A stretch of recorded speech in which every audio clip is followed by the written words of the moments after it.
Welcome to Nick on Knicks, where your boy N.I.C rants about the latest Knicks news. Joining the show tonight, we have a very special guest, a musical virtuoso who recaps every single Knicks game with his top-notch covers. He's been featured in the New York Times, the New York Post, and AM New York, to name a few. You can catch him slapping his bass around the city, playing with MFA and a few other bands, or collabing with Knicks superfan Ben Stiller. Welcome to the show, the great Doug Berns. Thank you so much for having me, Nick. This is awesome, man. I'm really excited to talk about the crazy news we just found out yesterday. Oh, the pleasure is all mine. And before we get into the Knicks, I gotta ask you a couple questions just because I've been lucky enough to see you from the very beginning. You and I have, exchanged some DMs, and watching you blow up and seeing this all happen for you has been so cool, so awesome. Appreciate the work ethic, the dedication, and the talent that it takes to do what you do. And the question I have to ask just off the top is like, tell me a little bit about your process, because I'm just always blown away that you're able to come up with such creative, catchy things in such a short amount of time. How exactly do you put that all together? Well, first of all, I appreciate you so much and everyone that has been in on this thing with me since the early days of doing it, because there was a shift when it started to kind of get like a little bit bigger, but there were people that were with me when I started doing it, and you were one of those people. So I really appreciate that. And as far as like my process and everything around building it up goes, is I generally will try to bank the instrumental beforehand. Like I'll record everything in my studio here. I have a bunch of guitars and basses to my right, keyboard to my right, put everything in Logic, get it all laid out. And I try to pick a song that's going to thematically sort of line up with what's going on. Is it because the song is by an artist from the city of the team we're playing against? Is it a New York artist? Is it something in the lyrics or something in the vibe that matches the tone of the matchup? It's all these different things that I think about. And sometimes during the playoffs, like I needed two options for every game because those games were so emotional, and the win would feel so different than the loss in every individual game. I think we played, I don't know, 20 games or something like that. So I needed two options for each one. So these are all the things I think about, like what's going to feel the best, what's going to feel most like what happened in the game. And then I also kind of try to find a hook that I try to use as few words from the original lyrics as possible, but stay true to the exact number of syllables and the exact melody of the original song that I'm parodying as possible, so that people get that feeling of the original song that I'm parodying, but they don't feel like I'm just leaning on the song to get my message across. Like I want them to know that I'm thinking very hard about the game and considering very hard the action and the stuff that we watched, and trying to convey that in a catchy and memorable way.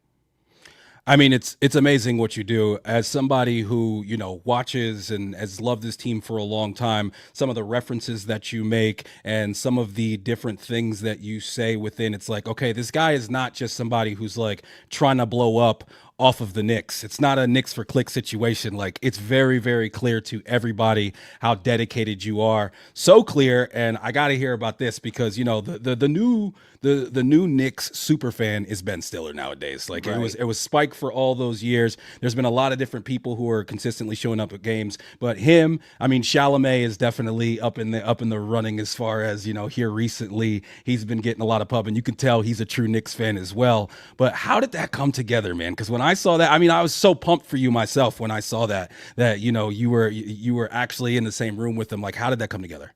Well, first of all, I should say that Ben's, like many people my age, look, I'm 36. So many people my age grew up watching his movies, and they're all hilarious. And he is such an amazing character actor. He's such an amazing physical actor, like his faces, his movements. It's all part of who he is. And he's an Upper West Sider, just like I am. I'm from the Upper West Side of Manhattan. And I just kind of have always felt like kindred with him in some funny way. And then he kind of took center stage as one of the prime celebrity Knick fans, because he's at every game. He knows his stuff. He's tweeting, interacting with fans in real time. Like he will reply to you if you say something engaging or intelligent, Or even if you troll him, he might be like, yeah, whatever, man. But I love Ben Stiller. So when I saw he has a little Knicks Avi, a Knicks logo Avi on Twitter, and when I saw the Avi start to retweet and comment on my videos, I was like, "There's no way," because a lot of people have that Avi, and it was him. And I'm like, wow, this is so cool. Just the fact that he's digging the stuff and retweeting it. And then there was one day where he retweeted it and he quote tweeted it and said, these have become a part of my routine, like around watching the game, which means just so much to me because that means, okay, wow, people are really digging it. Stiller, who's an artist and an actor himself and a director, he's digging it. And then he followed me, which was also unbelievable. And then one day I posted, it was after game. What was the really awful? I think it was game 5 against Boston. Yeah, it was game 5. Game 5. Yeah. We went to Boston and got waxed. We got waxed. And I think I did "Smells Like Teen Spirit," and one of the lines was Derek White's face makes me depressed because he's got that like big face and those big eyes, and he just like nails a 3, and you're just like, oh, I hate this dude so much. And he's always open whenever we play him. He's always just wide open. I mean, maybe he won't be next year, but we can talk about that. So he just sent me the quote of that line. He DM'd me that line, and I was like, oh wow, Stiller digs it to the point where he's like likes the actual writing. So I was like, what the hell? Like, let me see if he'd be down, because people started replying, yo, Ben, what do you think about doing one of them with him? Like, well, yo, Ben Stiller feature, whatever. So I was like, what the hell? I'll ask him, like, would he ever be down? He said, yeah, I'd be down. And then I pitched him the idea for Ace of Spades, which is a song by Motorhead that I love and was in Severance. So that was the reason why I'm a big fan of the show, Severance. And there's a really amazing scene where John Turturro goes into a trance and starts painting a canvas, just all black. And it's just this amazing, like, intense scene with Ace of Spades as the score for it. So I was like, it would be cool if we did some kind of Severance tie-in for something. So I pitched him the idea, and I didn't hear from him for like a day. And then I get a DM that's like, what are you doing Saturday at like 3:00? Where would we do it? And I was like, Ben Stiller, wherever you want, dude. Like, I will go to Mars. If you want to shoot on Mars, we can shoot on Mars. And he put me in touch with the people who kind of like work things out for him and make things, go smoothly for him. He's a busy dude. And the rest was just amazing. And I went to his office. I set up my stuff. He showed up from another, he had a zillion meetings, good production meeting, talent meeting, this meeting, that meeting, all probably around Severance and all these other things, he's got in the fire.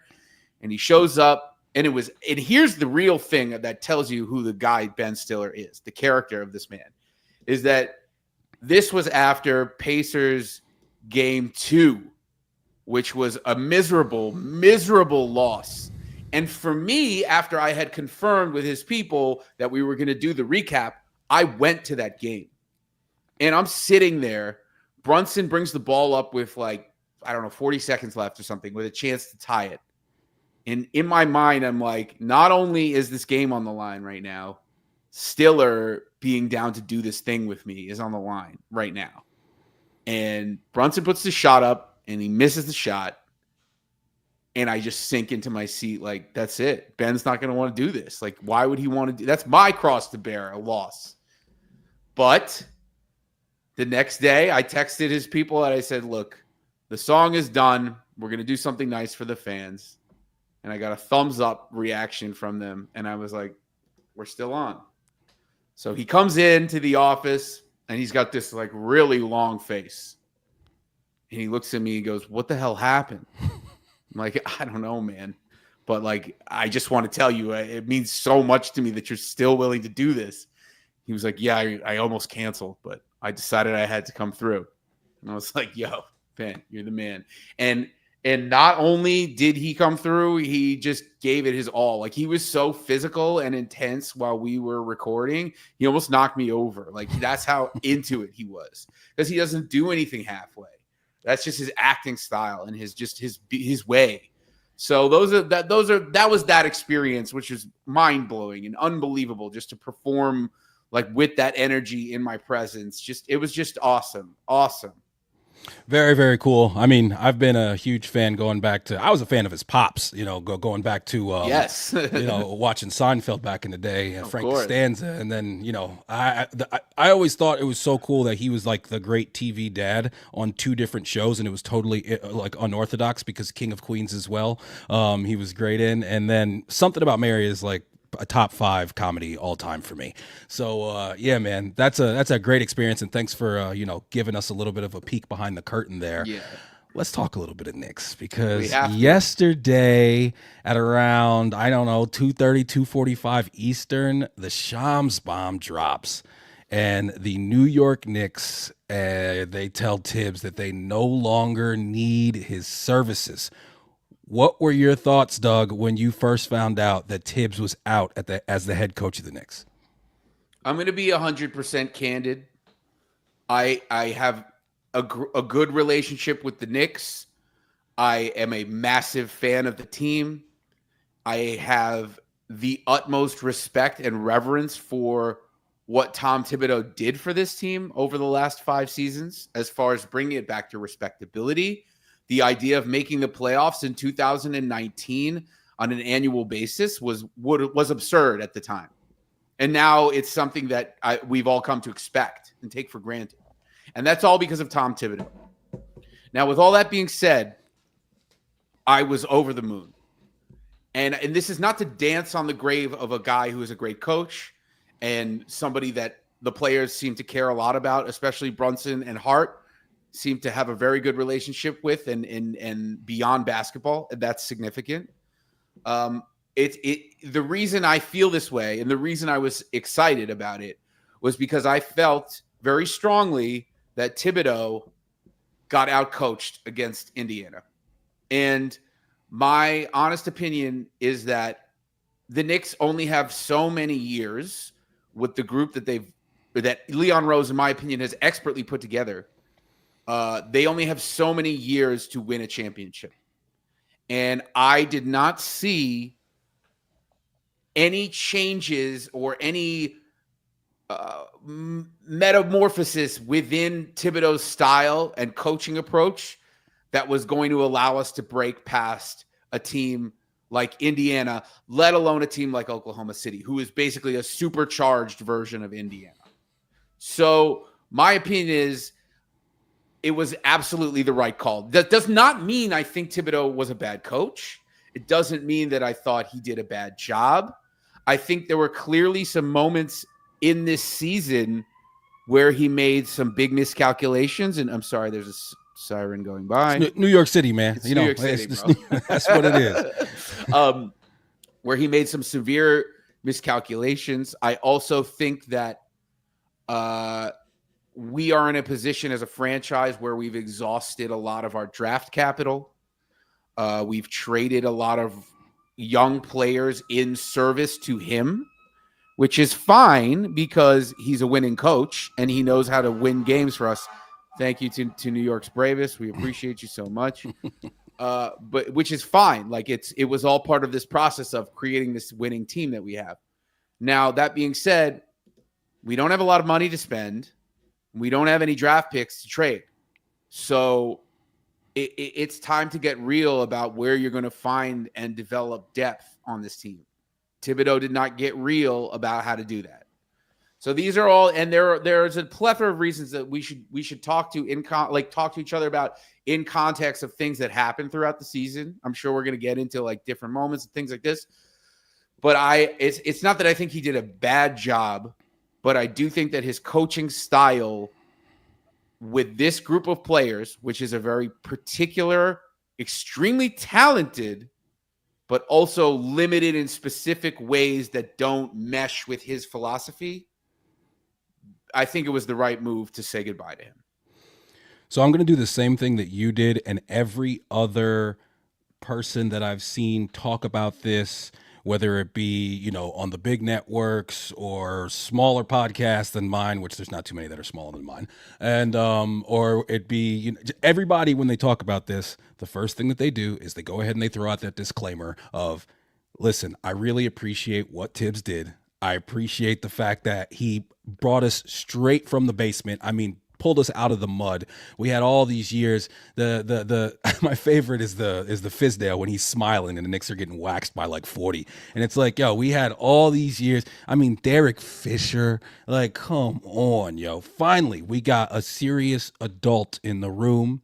And then we also, I think a lot of Knick fans do the same thing when they think about or talk about Julius. Like, hey, did we end up having to move on from him? Yes. But was he extremely important in getting us back to respectability? Absolutely. And I personally have been one of those people who really, up until this season, probably around December, January, I just didn't want to hear any type of Thibs slander. I always looked at it like, man, look, what do you want to go back to? And do you really want to not have some continuity? And Brunson loves him, and all these guys are having their best seasons under him. And this year, the criticism was so loud that it made you look and it made you watch. And when you looked and you really took a step back and you put away all your loyalties and you said, all right, is this guy getting the most out of this squad? I don't understand how anybody could watch this team all year, especially in the playoffs, and believe that he was. A couple years ago, I watched him get totally outclassed by Eric Spoelstra. But that was right after he had just totally outclassed JB Bickerstaff when he was still with Cleveland. And I was like, yo, Thibs ran circles around this dude. I saw Thibs do that to JB Bickerstaff again this year. I saw him do that to Mazzulla, who people forget before that series, all anybody wanted to talk about, including myself, was how great of a coach this guy Mazzulla was, how great of a forward-thinking mind he was, and if we had a guy like that, what we could do. And it's not just that the Knicks beat the Celtics. Thibs outcoached him in that series. He did. But then you go against, Jim Carrey's evil younger brother, and all of a sudden we start to see some of those warts come about. And at the end of the day, if you are, I don't know if you're a baseball guy or where your allegiances lie there, but it doesn't matter as long as you're a New York fan, because whether you're a Yankee fan or you're a Mets fan, this makes sense. Thibs is Buck Showalter. He's the guy that when shit's not going well, he can get you back to respectability, but the floor raises, but the ceiling is capped. And the more you watch this team, and I was one of those people that killed the minutes police. I was like, come on. It's a weak narrative. And I honestly think that even going back to last season when people were screaming about the minutes and you look up and it's like Brunson's number 1 on the team and he's like 14th in minutes per game. Like, it's not, I thought that it was kind of a weak narrative. This season in particular, you get to a certain point in the season and it's like, okay, we have 3 guys in the top 10, 2 guys in the top 2, and not just like minutes played, but minutes per game. We were very healthy, so that helped us have the cumulative, but even the per game stats were kind of crazy when you have the Iron Man in the NBA talking about it. And the point that I always made was not about necessarily saying, oh, he plays them so many minutes so they get hurt. No, it's more so about the fact that these guys can't finish games the way that other teams can. Like when the first time that we played OKC, it was so clear the difference, the fact that they had gotten a little bit more. They were playing 33 minutes instead of 42. And at the end of that game, we just wilted. We were up by 8 points in the fourth quarter against them, and we just wilted. And I'm like, that's when I started to be like, yo, man, maybe there is something to this. And what it really came down to for me when it came to the minutes is we're not developing these younger players, these bench players, and then when we need them, they're not going to be ready. And Dadier was a guy I saw in the summer league, and I was like, yo, this is my guy. He's one of those guys that when he got drafted, I went on YouTube, and within 5 minutes, I convinced myself, like, yo, we just got a great wing that's going to be athletic. He's going to do everything. Yo, this French kid is nice. And then, this guy can't see the floor all year. Kolick can't see the floor all year. And I know they're not perfect. And I realize that Tom Thibodeau has forgotten more about basketball than I will ever know. And that's one thing that drives me nuts, is that certain people, when they want to defend the coach, they say, how are you going to question a coach? And I'm like, well, what are we even talking about if we can't question what they do? Like, I mean, the whole point is that I'm giving my opinion. And when it came down to it over and over and over again, it just seemed like he hadn't updated his software since like 2005. I think you're absolutely right. And it was just frustrating because it's not that. Here's the thing. People will this is the issue with the Knicks fan base under Thibs and how divided we've been about him. And I'm somebody who was the opposite of you the entire time. And I'm going to be honest about that. Is every time he would make a mistake, every little thing he would do, you should. I hope you never see the things I wrote in my group chats to my friends about how annoyed I was. I mean, like, you just think about some of the like mind-bending, mind-melting losses, some of the crazy choke situations that have happened. I remember RJ got hurt playing in a blowout late in the game one night, and all these situations where it just drove me nuts. Like the way that he coached drove me crazy. But at the same time, he's an in the moment coach. Like he only is dealing with the game and the situation right in front of him. He's not really thinking long term, long scheme, long scale.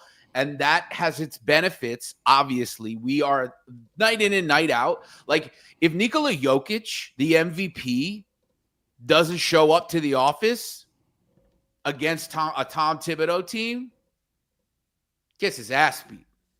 Happened this season.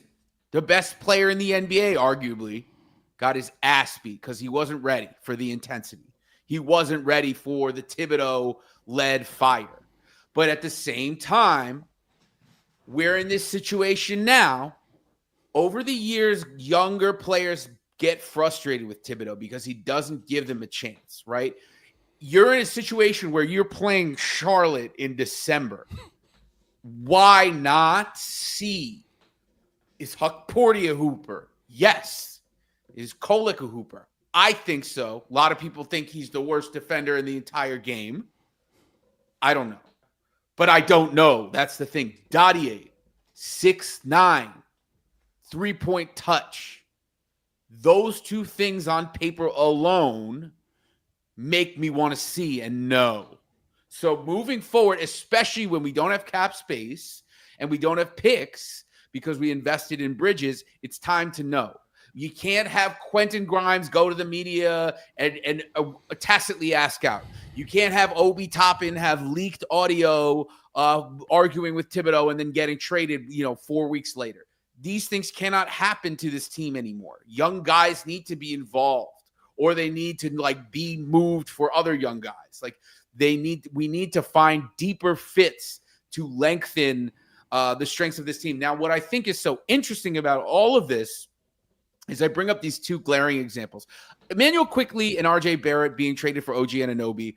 I do that trade 7 days a week, twice on Sunday. I have no problem with that. In the moment, I still have 2 RJ Barrett jerseys in my house, but I was glad to get the deal done because I think Anunoby's just that damn good. You liked it? You liked it from the jump? You liked it immediately? Immediately. And I remember I was hooping. I was hooping, and then we finished the game. And then one of the people I was playing with was like, yo, the Knicks just traded for OG Anunoby. They just traded Emmanuel Quickley and RJ Barrett for OG Anunoby. And I did a backflip on the court. I can't even do a somersault. I was so wow, this is awesome because I want aggression from Leon Rose. I want a ring from Leon Rose. So that was one of the big, Leon Rose is about it. And I like that.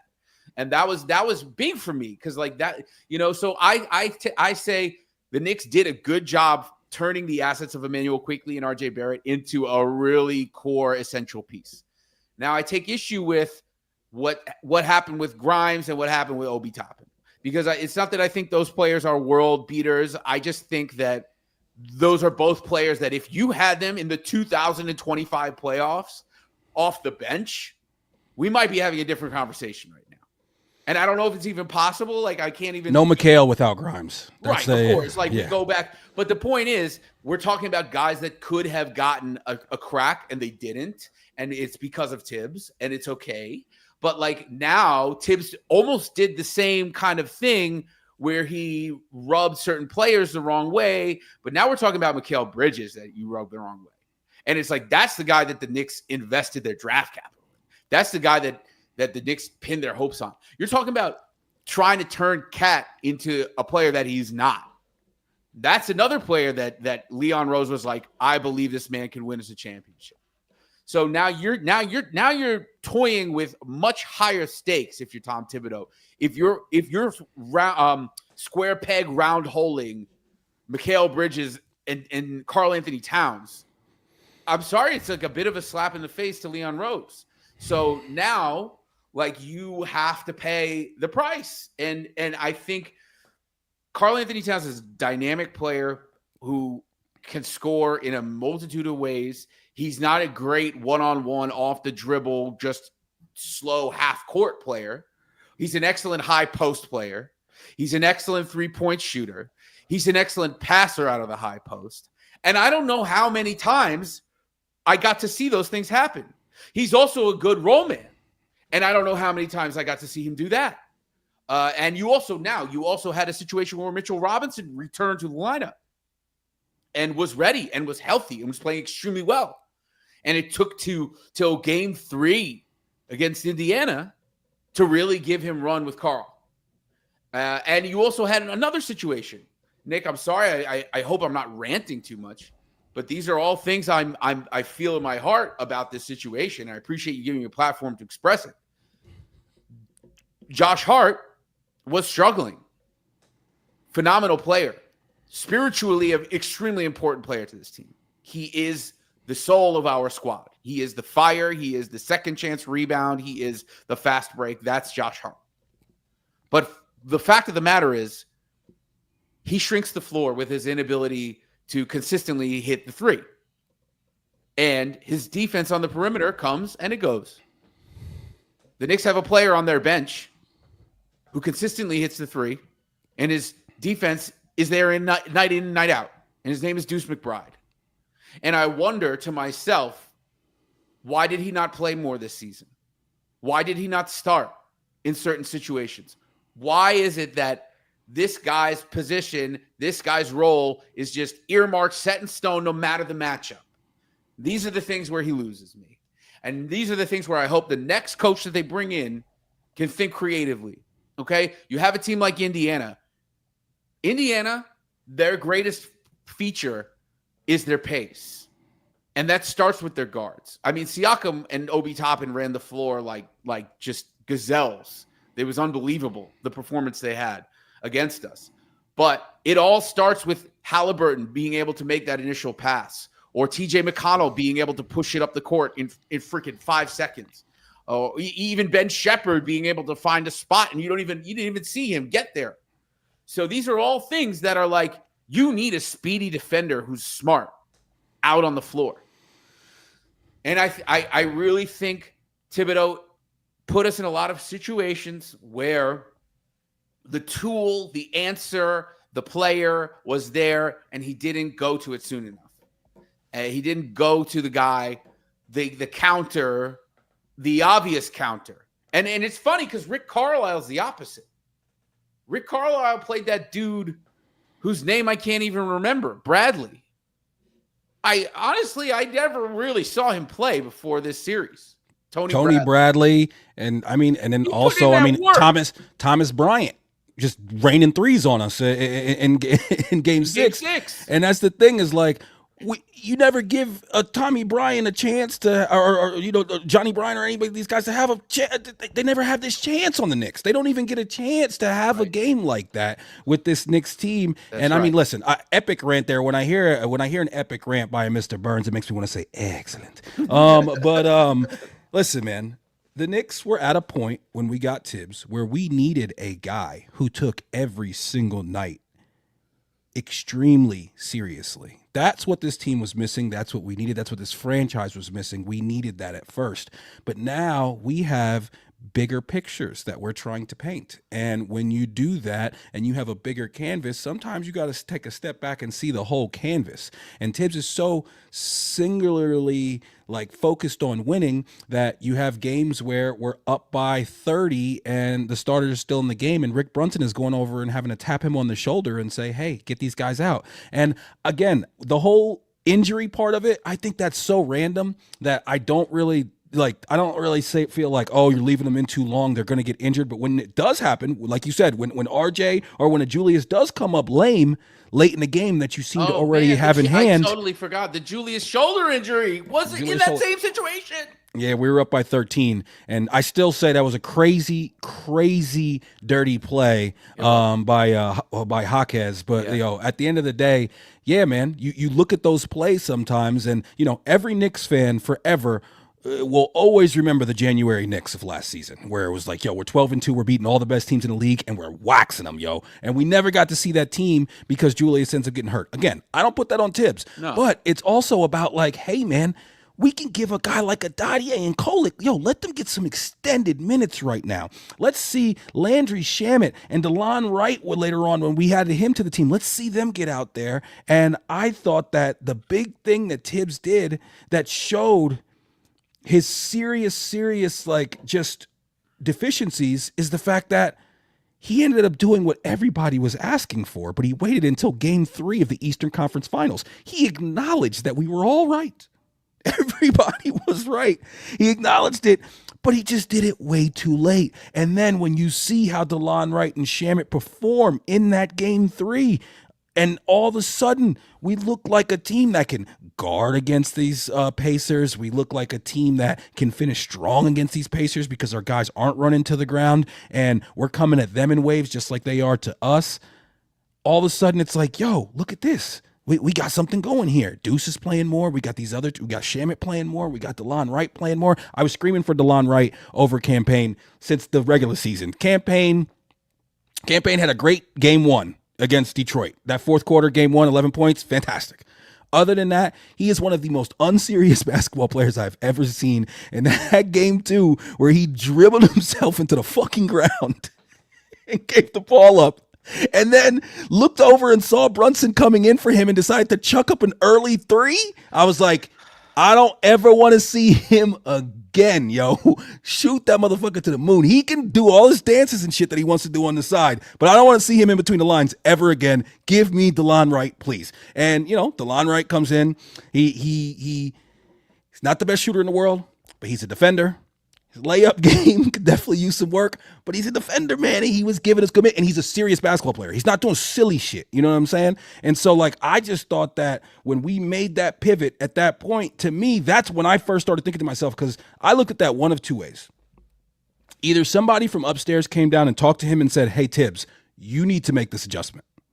And if that's the case, then you really got to think about, is this the guy that you want to have at the helm with this team that you're putting together if you're trying to win a championship? Or if he just did it on his own, either way, you have to take a step back and look at it and say, why is this happening right now?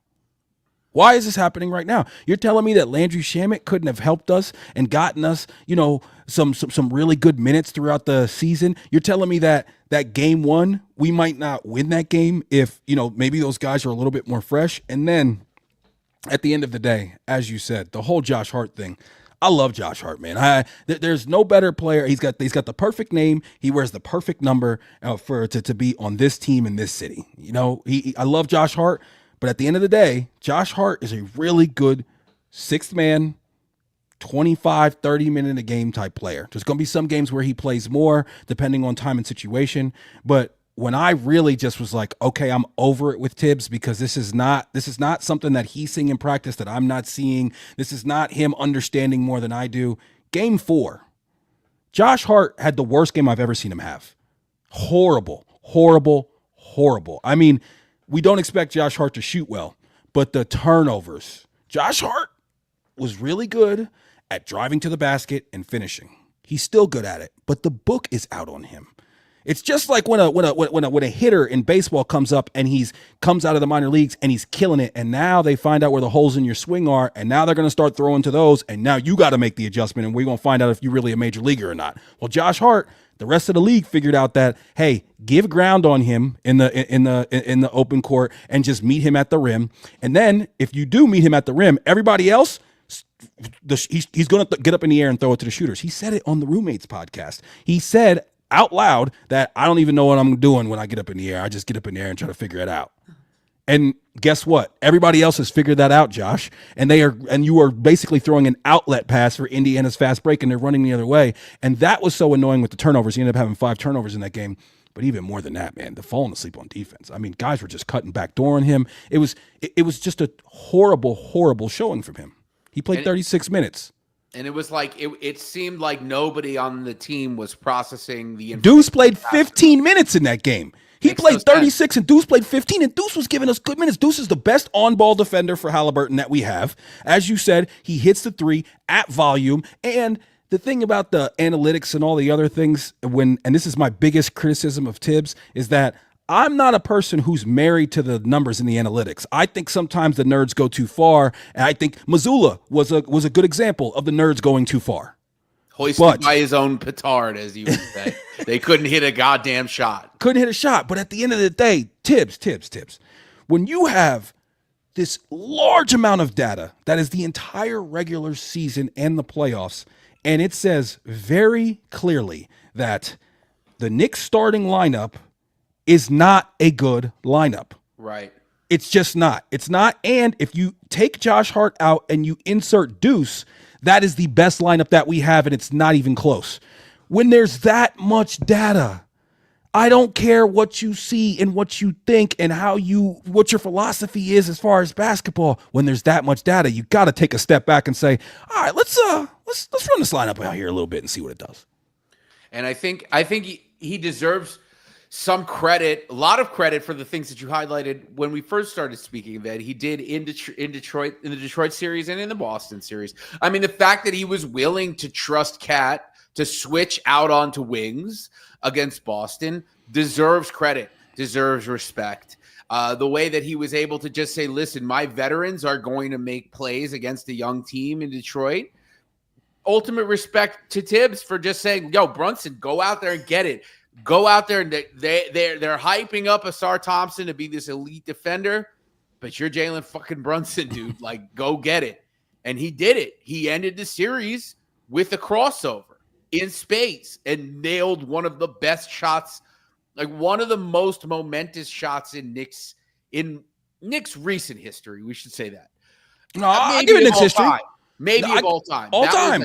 Other than LJ 4-point play, I can't think of another playoff shot. Like the Allen Houston shot, I was actually playing an AAU basketball game at the time. I was at the free throw line. My dad was in the stands listening to the game on the radio, and he went, yes, Knicks win. As I was shooting a free throw, I looked at him and I airballed the free throw. Well, listen, your priorities were in the right place, thinking about what's going on in the Knicks game. But yeah, I mean, the point still stands. I think he did a lot of great things, but I also think he didn't listen to the data. Sometimes it felt like he stubbornly wanted Karl Anthony Towns to be a different player than he is. And these are problems. These are issues that need to be addressed. Now, like moving forward, I think there's just so much potential with this group because I think guys were miscast. Guys weren't played the right amount of minutes. Guys weren't given the right responsibilities. And even still, they made the Eastern Conference Finals. And even still, they won 51 games. That's the way I see it. Other people see it as like, oh, you think they're going to be able to do better than they did with a different coach? No, the reason that they won 51 games and made it to the Eastern Conference Finals is because Tom Thibodeau was their coach. And frankly, my gut and my knowledge of the game and my feel for what I saw out there tells me otherwise. It tells me that Bridges and Towns in particular were never comfortable in their roles fully. And it changed from night to night. Like their shot diet, the volume of shots that both of them got, it vacillated greatly. And not in the Indiana way of like Pascal Siakam's going to score 9 in this game, and then he's going to score 39 in this next game. Tyrese Halliburton's going to score 8 in this game, and he's going to score 26 in this game. Didn't feel like that. It felt like, I don't know. I'm not getting shots tonight, I guess. I don't know why. And that's troubling to me. And so you need whoever they bring in, wherever they go. I think there are a lot when you bring in so many veterans on such big contracts with so much experience. That's a lot of egos to manage, especially because if you think about it, these are all players who have felt like they didn't get the proper respect in their previous teams, to some extent. Like, I feel that Mikal Bridges was the alpha dog in Brooklyn, but they weren't a good team. And he was a really elite role player in Phoenix, and they were a great team, but he was a role player. So now he comes here, and he's like, you guys traded all these picks for me, but some nights I get shots and some nights I don't. That probably feels weird to him, especially because he's due for an extension. OG Anunoby, vocally, throughout his career, has been like, I am that guy. Let me see the rock. And some nights he does, and some nights he doesn't. And I thought he took tremendous strides, especially when Brunson was out of the lineup. I thought Anunoby took massive strides as an offensive creator, like creating offense for himself. I got to ask you this about OG, though. Because OG has definitely taken strides for sure. His offensive game definitely expanded in this past season. And just like you said, when Brunson went out, I mean, he had that streak where he had over 20 for, I think, like 8 straight games, something like that. But, have you ever seen a player who has less of a handle and ability to catch a ball, and just like sometimes my dad calls him the enigma, and it's like, this guy, sometimes he comes in and he raises up over everybody and boom, just dunks on. And then other times he goes in, he takes these super long strides, heel toe, and he ends up taking like a layup from below the net. I don't understand the variance. The variance sometimes drives me bananas. And you can't if you ask OG to dribble more than twice, it's a wrap. It's a disaster. The other team's running the other way with the ball. It never really feels like the best result of a possession. For OG Anunoby to do a lot of stuff with the basketball in his hands. Like, if he makes a quick attack to the basket, or if he attacks off a closeout, fabulous. That's great. That's a great process. But if it's like OG's just facing up somebody, first of all, I don't know if I've ever seen him turn his back to the basket. The guy's 6'8", so I don't understand why he doesn't try that. Never. It's like you can't blow by everybody. Right. Like, that's the beauty of basketball. There's a million ways to get a bucket. So if you want to get, you know what I mean? The hezzy tween stuff is cool when it works, but it works like 38% of the time. So like, you also can't throw him a slick pass. It's like that's one thing that drives me nuts sometimes, is that when, like, the Brunsons of the world, sometimes it's like, Brunson, you have to know your personnel, man. And you got to know that I can't throw this guy unless game one in the series, Brunson gives him an easy bounce pass right there. First of all, Brunson should have been dribbling the ball out right there. That entire last 2 minutes of that game, I kept screaming. There was a couple times we got buckets, but it was just too fast. I was like, why are we moving so fast right now? Take some time off the clock. Again, where's my coach at right now? I need my coach right there, not just saying, hey, we moved the ball and the game tells you what to do. If the game tells you what to do, then right now it should tell you that we need time off the clock. Tell your players what to do. No, I feel you, man. And what's funny to me, I really, really genuinely in my heart think this team is absolutely elite. I think that the top 7 players on this roster, put them against anybody, they can win a game. No, it's not an issue.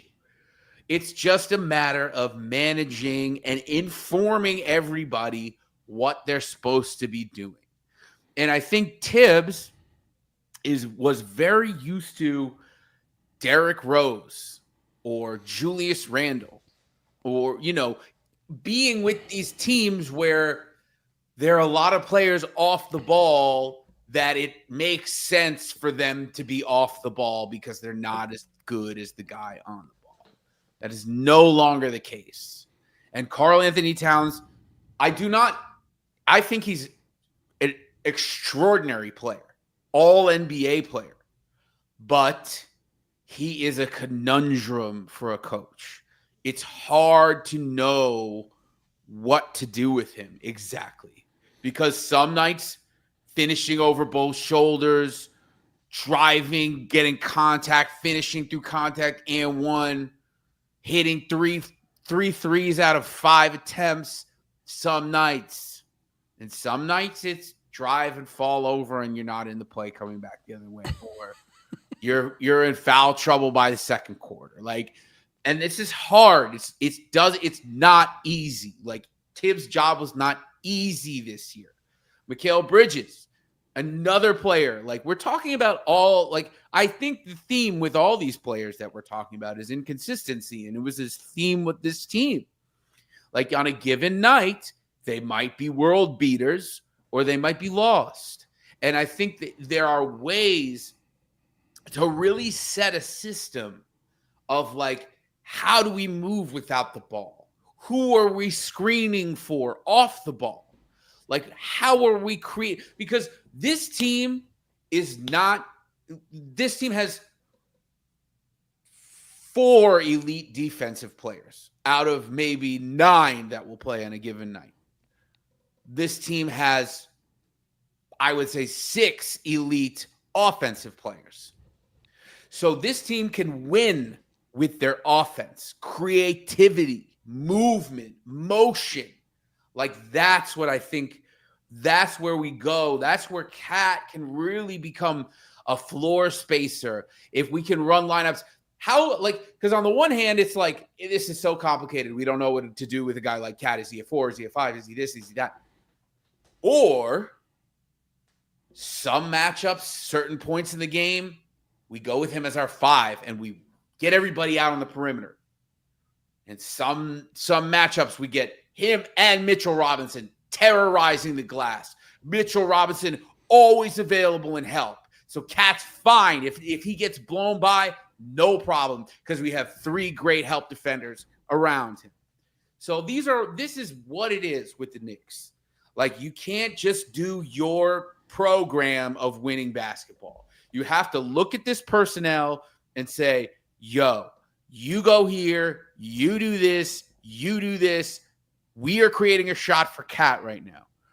Okay, Hart, down screen. You're an AAU guy, so you probably know more X's and O's than I do, Nick. But down screen for Mikal Bridges, he comes off a curl, he's open for a mid-range jump shot. Make it easy.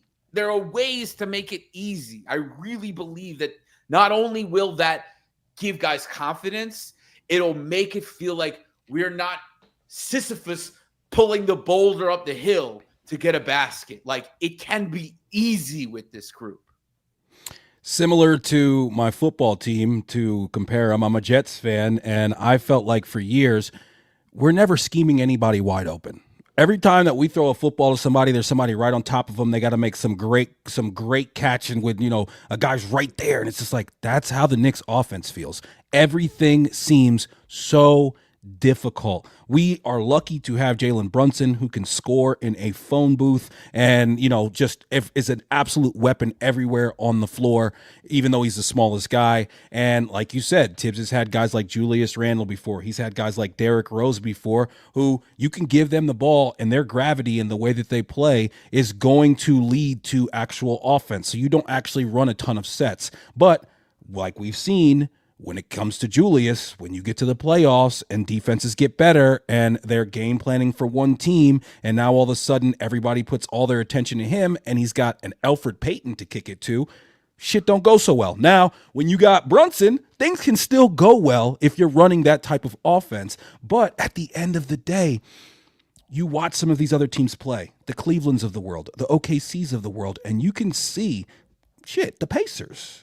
There was points because my pops is, and I do a podcast with him called He Did This to Me, where we talk about Knicks, Mets, and Jets and sports in general. We do that every single week. And he's one of those people who it's very hard to get him to say a bad word about Thibs.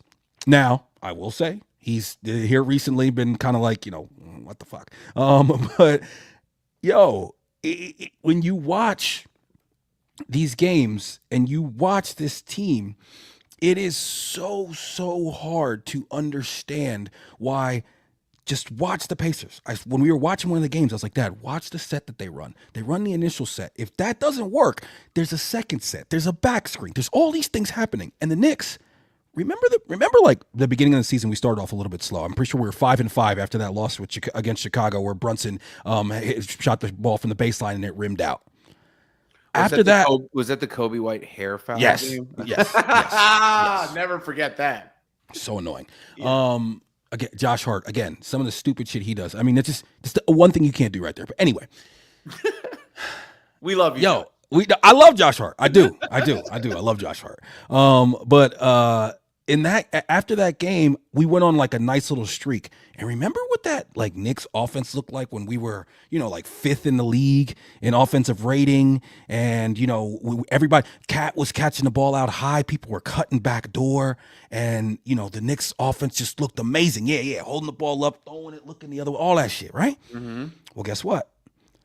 Everybody made the adjustment. OKC, they were the first people I saw do it. They did it first to us, and then everybody copied them, which was, we're just not going to guard this guy. We're not going to guard Josh Hart. Now y'all try doing that same slick shit that y'all were doing before with a defender that doesn't have to guard somebody. And we never countered. Because that person's just helping. They don't have to do anything. They're doubling, they're helping. It's no problem. And really, the counter that we made eventually that made it a little bit better was in the Detroit series when we stopped letting Josh just stand in the corner, and we made him move, and we made him be the screener, and we made him cut, and therefore that gave us once again, Thibs can outcoach JB Bickerstaff. I think Thibs is a top 10 coach in the league. He's not top 5, and we want to get to number 1. And that's the thing, why the move had to be made. That early season offense that we saw, the league made the adjustment. We never made the adjustment. Thibs is too slow to make the adjustment. It's not going to happen in game. It may not happen in series. And if it does, it's going to be a little bit too late. And we saw that just glaringly in that Eastern Conference Finals. And that ends up with us going home, losing to a lower seed for the 3rd season in a row.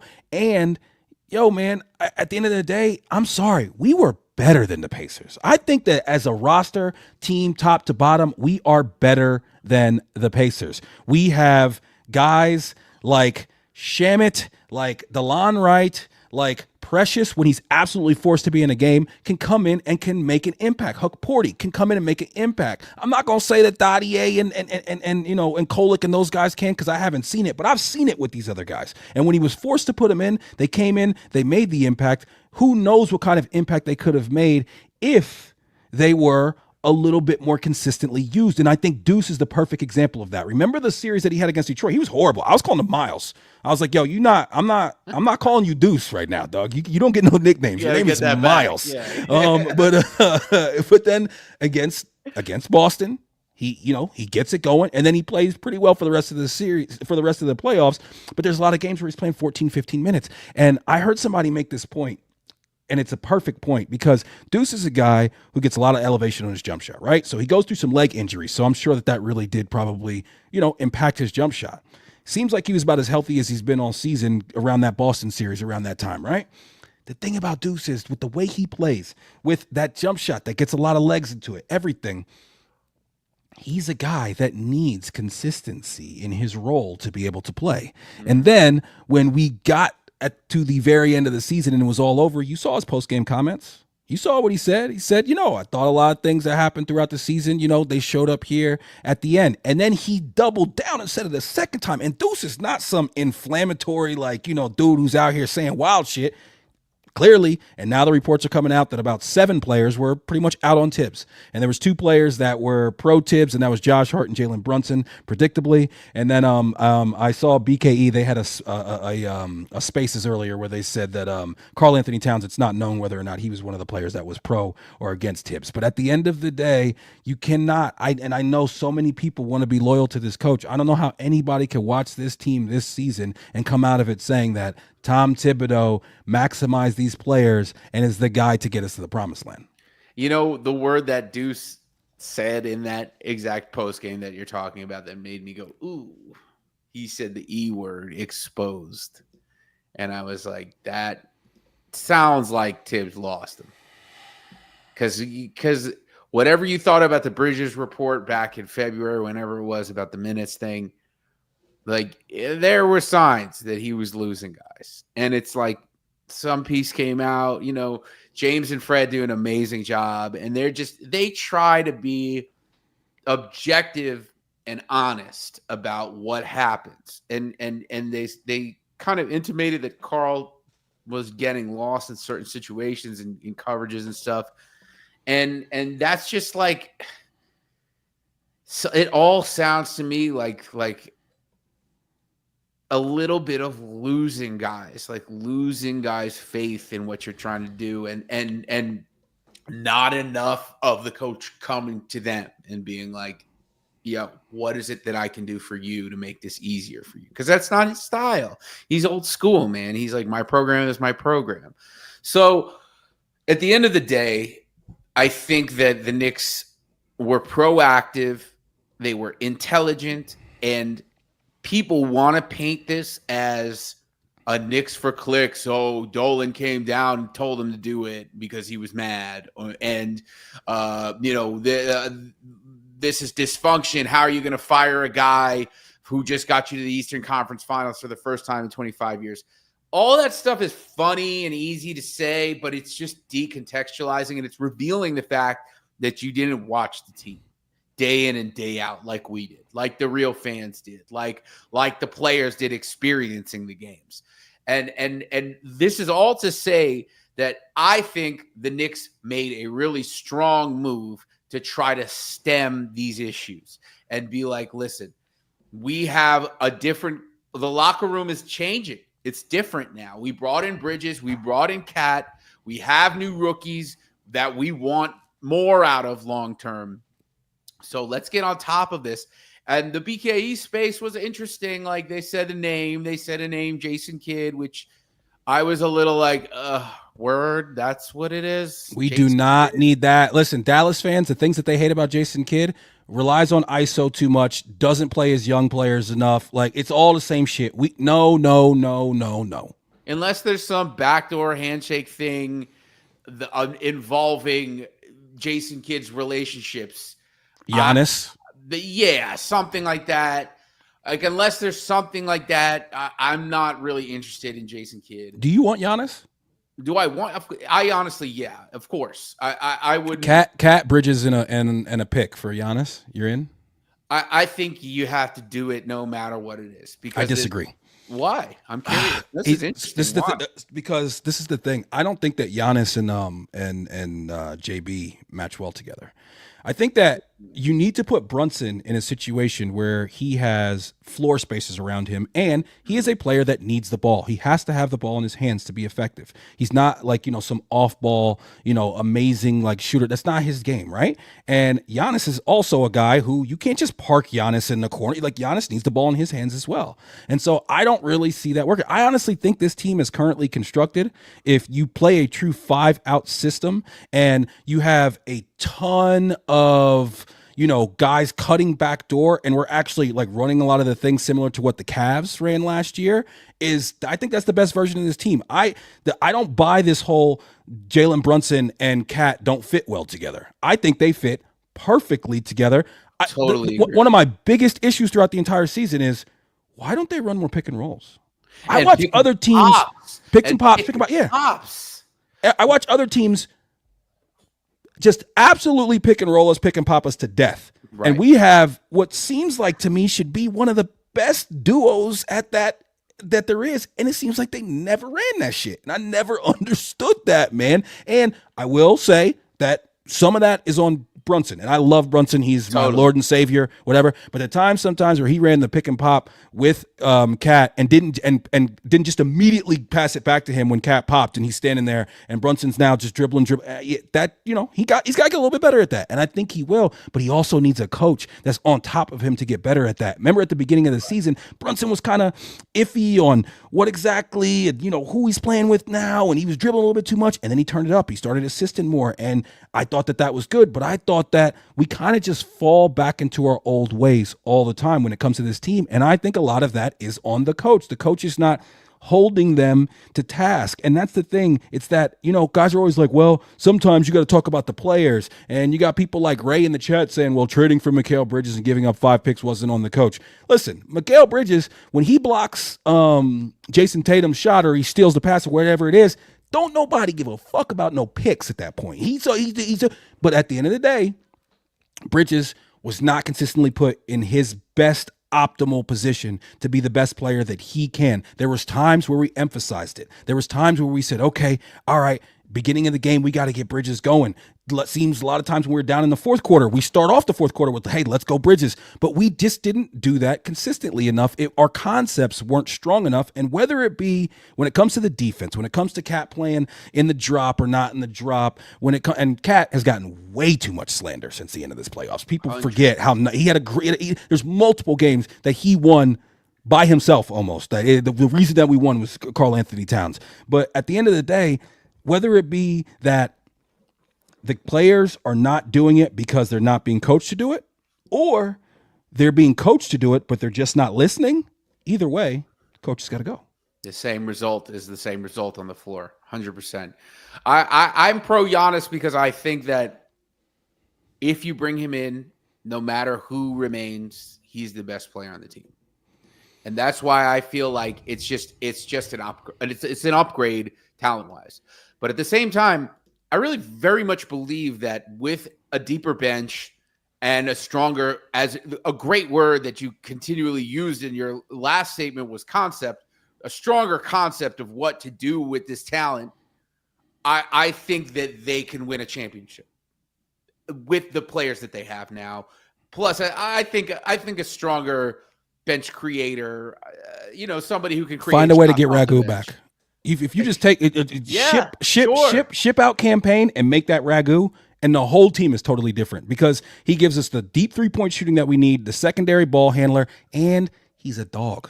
That's one of the things that this Knicks team is missing. Who is going to come up to somebody and get face to face with them when they're doing some wild shit? Right. I agree. I think Mitch is a dog.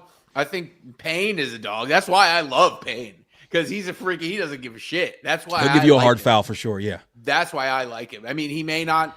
He's very mercurial. He's up and down, but he was one of the only players on this team that really was always talking, always jawing, always being emotive and fiery. And I like that, and that's why I thought signing him in the first place. I was like, that's a good signing. And for a veteran's minimum, the campaign overall experience, in my opinion, was a success.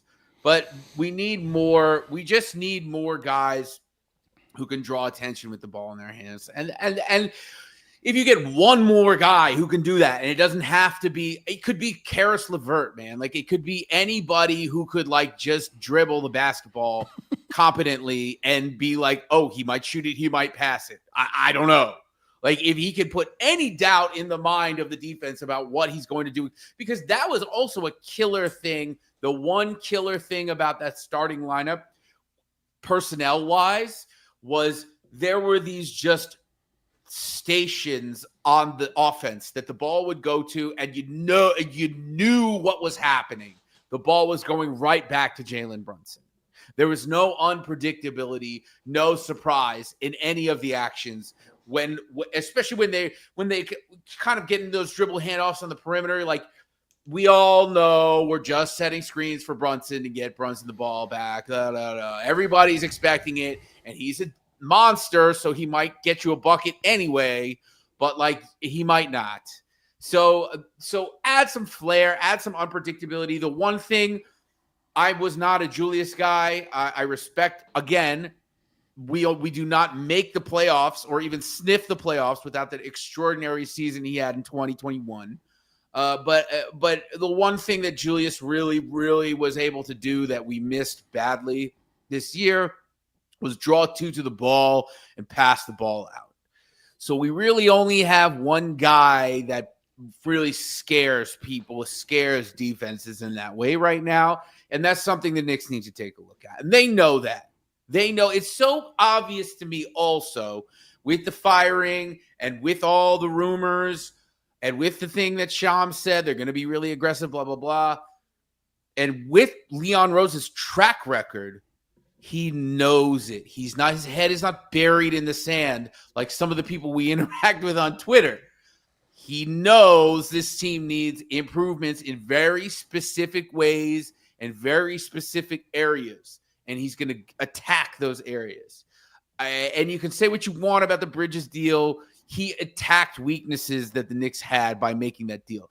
He attacked the contract situation with Randall by trading him for Cat.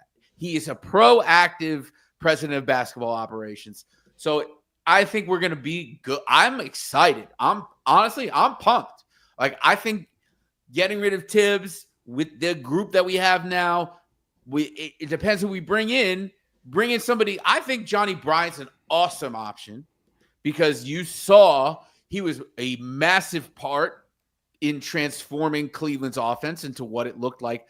I give them an incomplete for the playoffs because they were totally banged up. It still sucks they went out like a lamb. That's unfortunate. But I think philosophy wise, vibe wise, Johnny Bryant is young. He knows the guys on our team. He knows our organization. If you were to ask me point blank period, who's the guy I replaced Thibodeau with, that's my first answer. I don't see how, if first of all, I don't see that there's any way that he wouldn't take the job, and I don't see how it ends up being anybody other than Johnny Bryant, just for the simple fact that this regime handpicked him as a successor for Thibs. Now, look at Thibs's bench and his assistant coaches.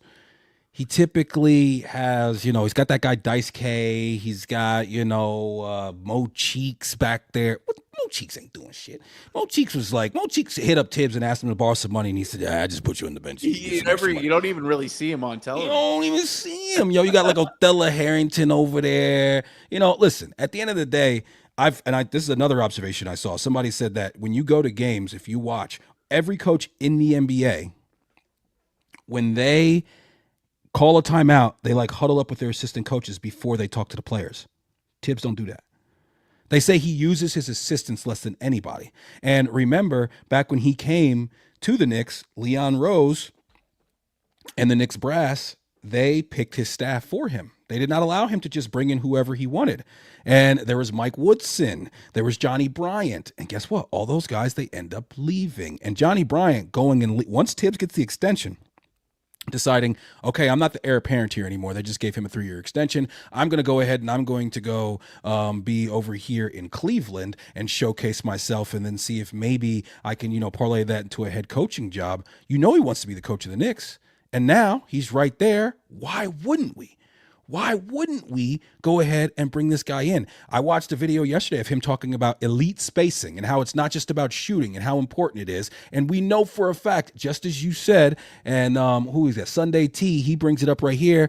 Great point on Leon knowing what's up. Leon is a gangster, yo. He don't care. He will make the move. It's going to be in total silence. You won't hear nothing. And then boom, it's going to drop. It's one of the things I love about the way that he's run this organization. I don't care if he ever talks to the press ever again. Does not matter to me. He's got a close, tight-knit circle, and with the way that things have transpired thus far, with the way that this firing came so quickly while Johnny Bryant is being, in final twos for coaching jobs, I think all systems, everything points to Johnny Bryant being the New York Knicks next head coach, and that's somebody that I would definitely be happy with because he's a young, innovative mind. He has a relationship with the players, and he is a guy who is not going to come out here and run 2005 basketball.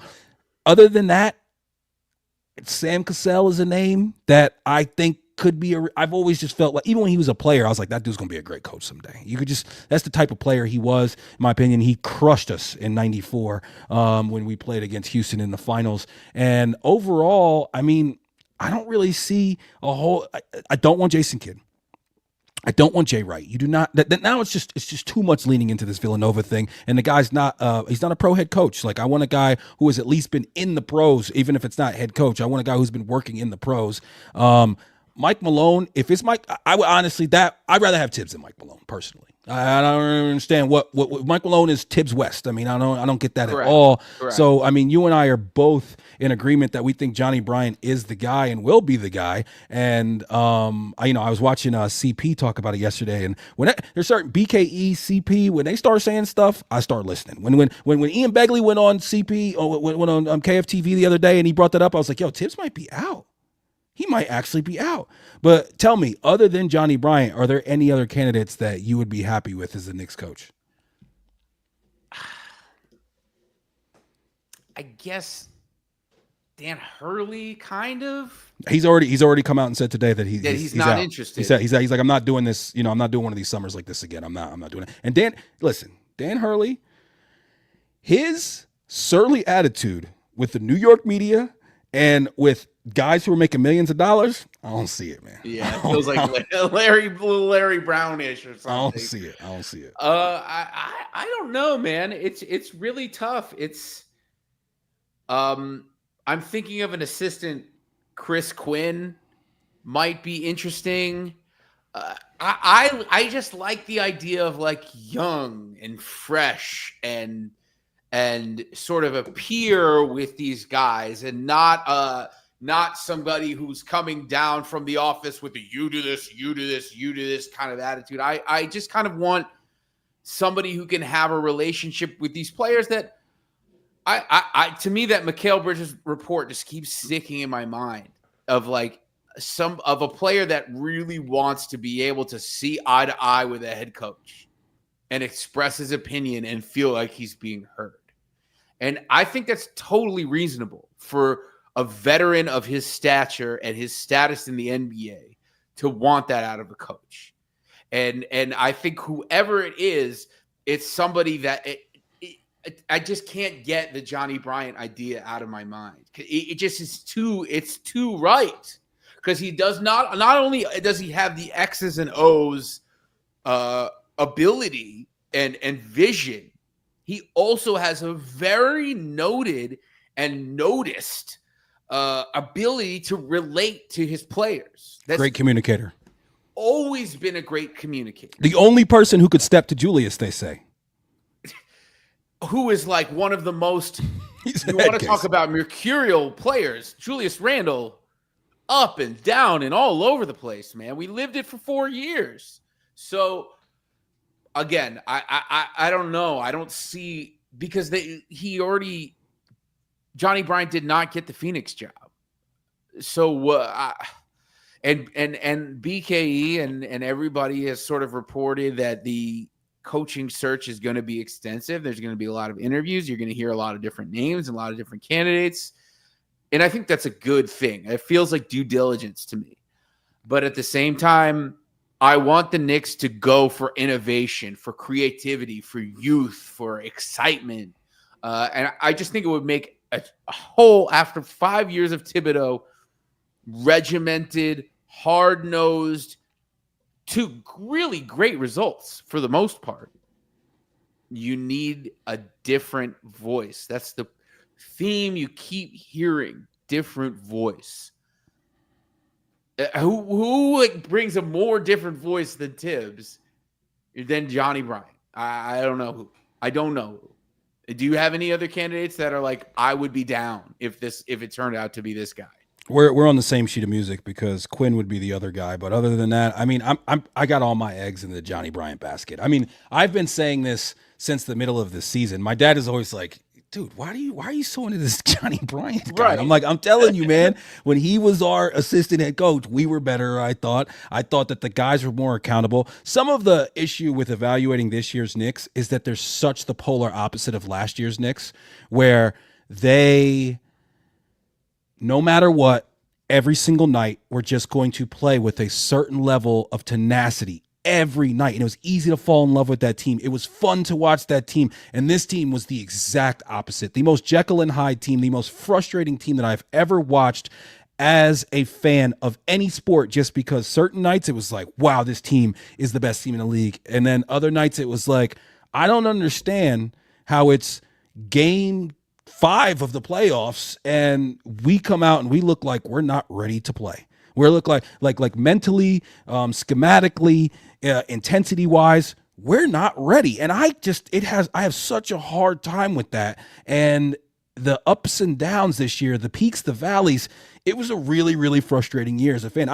51 wins. If you'd have told me a couple years ago we're gonna win 51 back-to-back years, I'd be like, yo, what? We out here? Let's go. You're crazy. Yeah, exactly. But it was a disappointing 51 for anybody who was a Knicks fan who watched it. It was a disappointing 51 because not only did we seem like a team that should have done better, but we didn't even do the type of experimenting throughout the season to be able to find out what we actually are, who we actually have, what are these different lineups. And so we just run this same lineup into the ground and it gets you to 51. And that's the thing. Tom Thibodeau is worth a few more regular season wins every single season. Tom Thibodeau, listen, Washington, if I'm one of these teams like Washington, I am begging Tom Thibodeau to come be my coach. Couldn't agree more. But I couldn't agree more. When it's time to get to the actual mountaintop, I'm sorry, he's not making these guys better, and he's not out coaching the elite coaches. And that's one of the things that you saw during the season when we lost to all the elite teams. When we lost to the Lakers, and the Lakers like pretty much punked us. And it was on like it was on Saturday night, like, you know, national television. And are you talking about the game where they got Luka the first like 20 game minutes after the game? Oh, yeah. Game. The first time, not when Jalen hurt his ankle. The first game. Okay, so that was yeah. And it was just like, it just seemed to me that sucked. By the way, that was at the Garden, wasn't it? Yeah. And LeBron was like, you know, then he put up that King of New York shit after the game and all that. It was brutal. It was absolutely brutal. And the thing that was so glaring to me in that game was that JJ Redick was running circles around him. He was running circles around Thibs. JJ Redick is a first-year head coach. He's the guy who, I know he had a very unceremonious closing to his season, but he did a really, really good job. And as an X's and O's, when you watch that guy analyze the game before he even got a coaching job, you knew he was going to be a good coach. But yo, man, at the end of the day, I'm sorry, but whenever you saw him go up against some of these better coaches, it wasn't just that their team played better. Their team had a better mindset and they had a better scheme. And then when you get into the playoffs, Rick Carlisle, he put everything out there on full display, and all of the scars, all of the warts were easy to see. And you realize that, man, if this team wants to get where we all dream of them getting, we all know that if the Knicks win a championship, I mean, I'm gonna be letting people cut me off in traffic. I'll cut me in line. I'll probably just like look off into the distance and drop a tear, like, once every hour at least for the next like 5 years after that. And the elusive goal that we've had for so long, we haven't won since '73. I know that we just got to the Eastern Conference for the first time in 25 years. And some people say for that reason, you have to bring the coach back. But as you mentioned earlier, we don't have a 4 to 6 year window. We got a 2 to 3, maybe 4 year window with this team and with this core. And we have to do everything we can. We have to go for broke to try to get that title right now. And we've seen the examples. There's so many examples going back to Sean Casey, to Nick Nurse, and even here recently. I mean, if you want to go back even a little bit further, you got, the whole Golden State with Mark Jackson, to Steve Kerr. We got Mazzulla here recently, Udoka here recently. Got dumped. At the end of the day, there's lots of examples of a team getting to a certain place and then deciding, you know what, this is not the guy to get us there. They go out, they get an unknown, somebody with no experience, and they get to that next step. And I'm hoping that Johnny Bryant is the guy and he can get us there. And if not him, at this point, I got to trust in Leon. He's earned my trust. I got to trust in him, but I just don't see any way that Johnny Bryant's not the guy. I mean, I was very deflated by hearing Jason Kidd's name. It's not like I would be like, I don't think they have a chance, but it was like, just hire the cool, young, innovative coach, dude. Right. He's right there. You didn't do it last time. Right. You had options. Kenny Atkinson, you had choices. The guy's right there, dude. He's right there. He's just chilling right there. And what's so cool about this finals, it sucks that it's not us, but the coaching matchup is really fun because it's Mark Dagnall, who's young, innovative, relatively new to being a head coach, clearly beloved by this group. Beloved and trusted and just eye to eye with his guys. And then on the other side of it, you have somebody stop me. You have Rick Carlisle, who, to his credit, he annoys the shit out of me. I hate hearing him speak. I hate his face. But to his absolute credit, he was an isolation veteran, trusting, Dirk Nowitzki, Luka Doncic coach. And then he came to the Pacers and he was like, I got cats. The best thing they can do is just gun it down the floor every time. And I'm not going to tell them not to do that. In fact, I'm going to get more guys who can do that. And I'm going to make this whole thing about doing that. So you have two coaches, one who's young, fresh, innovative, and the other who completely reinvented his coaching style. And they're facing off in the finals. So it's just going to be really, as a fan of the game, I mean, I think that Oklahoma City is just going to steamroll. I think they're going to sweep. But as a fan of the game, it's going to be cool. It's going to be fun basketball to watch. Yeah, no, I definitely look forward to seeing how that plays out. I think OKC wins in 5. Pacers are able to pull off one game, but yeah, it seems like OKC is a much better team. I'll never forgive Isaiah Hartenstein. I know it was $17 million more, but at the end of the day, when you're up in the 20s and the 30s of millions of dollars, it's not.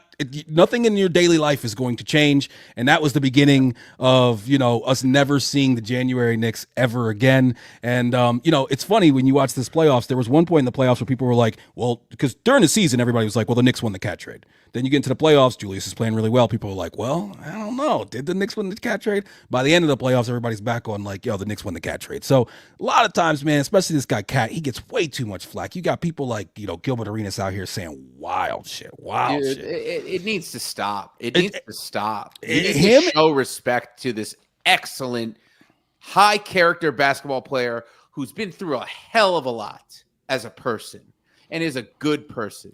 Yeah, and he's thoughtful to the fans. He's thoughtful to the media, and he's damn good.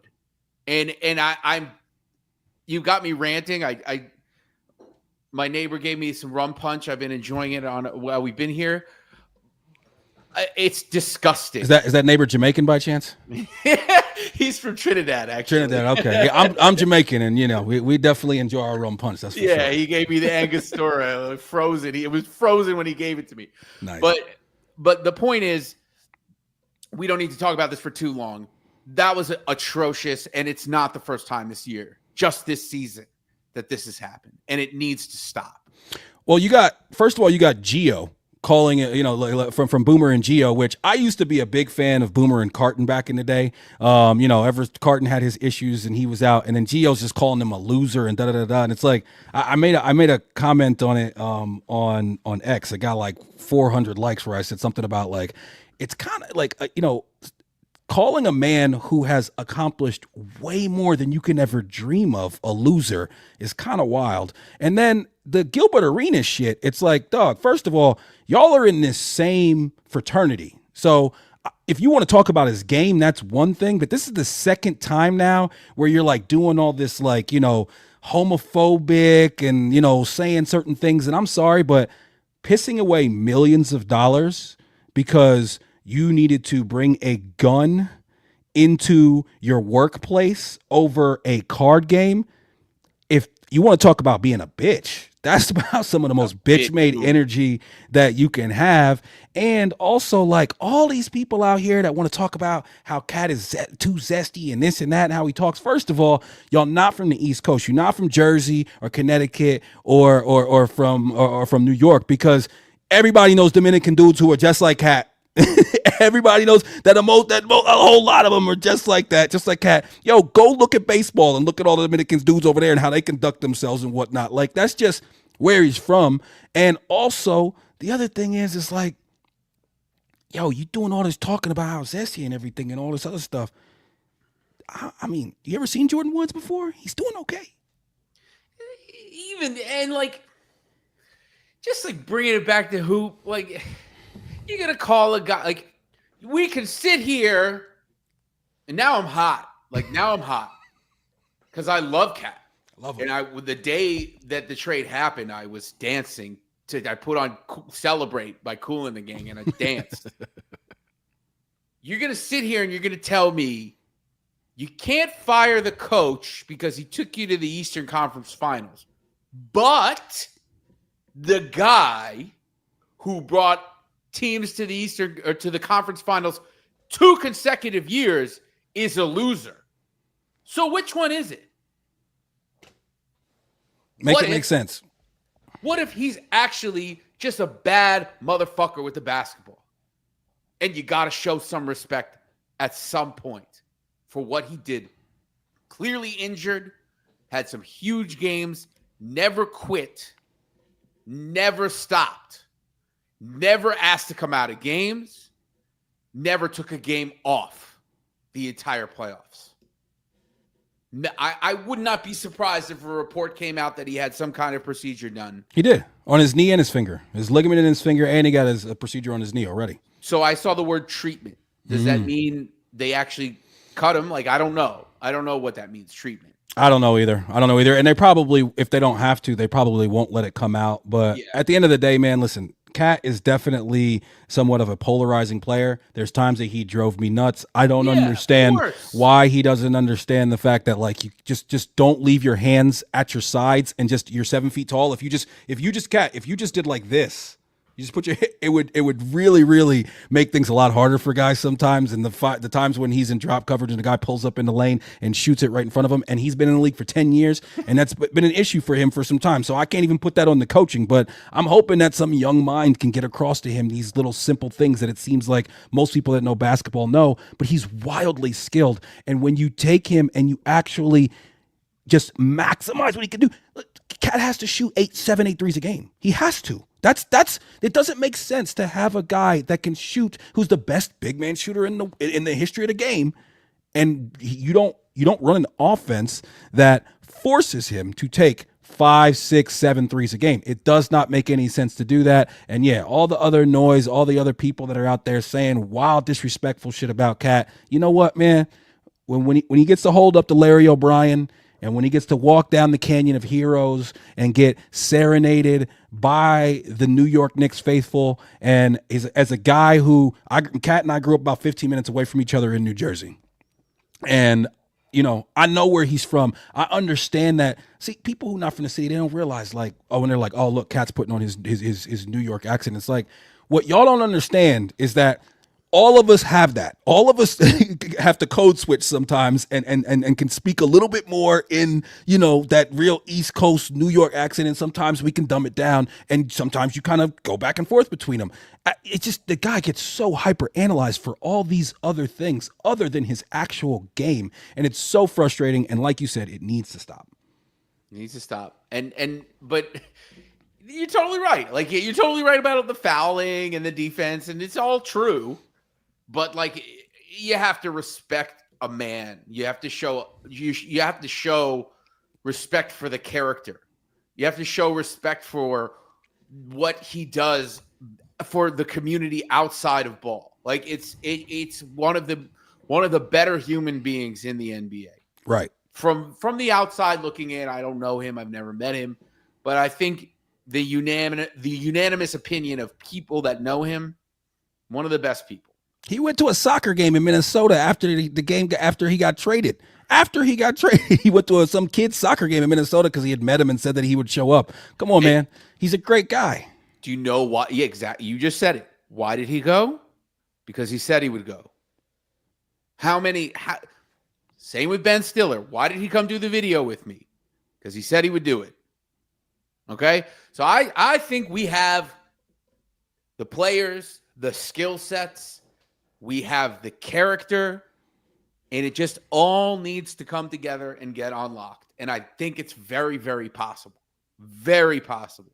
Trades, no trades. I believe, man, and I really, really, really appreciate you coming on tonight. We're coming up on 90 minutes. It's been a great conversation, getting to know one of the, like, major figures in, you know, Knicks Nation right now. Everybody who's a Knicks fan, they're all waiting for the recaps. I see sometimes people being like, yo, we're going to get a recap. I'm like, yo, chill, man. He's got kids. You're always going to get it. Right. But sometimes people are trying to rush you sometimes. I'm like, yo, I got 3 kids myself. I was actually reading up on you before. Right. I see that your wife is a music teacher. My wife is a dance teacher. So there's some similarities there. And yeah, I got 2 daughters and a son as well. And I'm trying to live the Rick Brunson life. I coach my son in sports. I'm hoping he gets enough. He's good enough that I can continue to say to people like, well, if you want him, then you need to put me on your staff, and that can lead us all the way to the Knicks. But yeah, man, I just really, really appreciate you coming on, man. It's been an honor to have you and to talk to you. And yeah, is there anything else that you want to talk about or plug before we get out of here? Well, I just have to say, father to father, this life, this double life we lead, being family men, taking care of our children to the best of our ability, and being absolutely obsessed with the New York Knicks, it's not easy. And especially when you make content about it, takes a lot, man. It takes a lot of fortitude and dedication. So respect to you. And I'm really glad that you had me on the show. I really, really enjoyed speaking to you and just getting into the issues around the Knicks and around the Thibodeau situation and around where the team is going.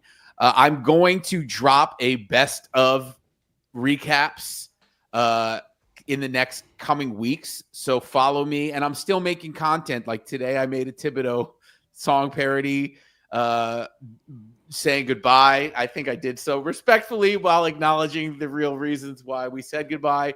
So just tap in with me. I'm always making music. I'm always playing in the city. I play every Thursday night at Haswell Greens with the Big Woozy Band.